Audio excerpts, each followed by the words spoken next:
कसं वातावरण आहे एकंदरीत?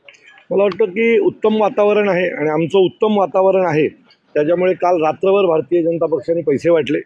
काल अनेक ठिकाणी आम्ही त्यांचे पैसे वाटताना त्यांना पकडलं. खरं तर संजय केळकर नेहमी सांगतात मी स्वच्छ प्रतिमेचा. मग स्वच्छ प्रतिमेच्या माणसांनी रात्री पैसे वाटताना त्यांची प्रतिमा स्वच्छ कशी काय राहिली? उत्तम काम केलं असतं तर पैसे वाटायला लागले नसते ना.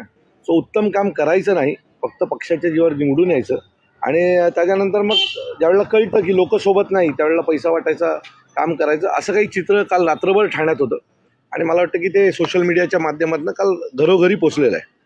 नक्कीच एकंदरीत मनसेने अनेक कामं केली. का वाटतं काही कामं राहिलेत का नागरिकांची अजून त्या संदर्भात मनसेने देखील? मला असं वाटतं की आम्हाला जे 5 वर्षात करायचं ते आम्ही केलं. कोविडच्या काळापासून ते निवडणुकीच्या शेवटच्या दिवसापर्यंत आम्हाला लोकांची जी कामं करायची होती ती केली. लोकांपर्यंत पोचायचं होतं तेवढं पोचलो. आम्ही आमच्याकडनं 100% दिले. आता वेळ आहे लोकांची, त्यामुळे आम्हाला खात्री आहे की ठाण्यातली लोक ही माझ्यासोबत उभी राहतील. ठाकरे गटाकडनं देखील आता राजन विचारे हे देखील उभे आहेत, त्यांना देखील पुन्हा संधी दिलेली आहे. राजन विचारे मला कुठेही प्रचारात दिसले नाहीत आणि बाकीच्याही कुठल्या कॅम्पेनमध्ये जसे सक्रिय दिसायला हवे होते तसं त्यांचा प्रेझेन्स दिसला नाही. त्यामुळे मला राजन विचारेंच्या बाबतीत कुठल्याही प्रकारची भीती वाटत नाही.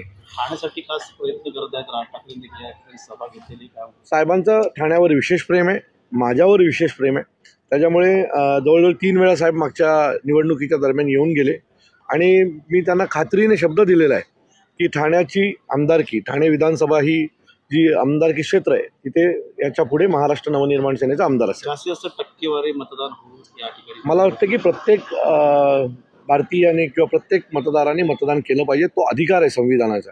त्यांच्या मताने सरकार बनतं आणि बिघडतं. त्याच्यामुळे लोक जर नीट उतरली तर एवढ्या वर्षात जे सरकार लोक फोडाफोडी असेल, झालेला भ्रष्टाचार असेल, या सगळ्याच्या विरोधात लोक मतदान करतील आणि एक वेगळं नवीन काहीतरी समीकरण महाराष्ट्राला दिसून येईल.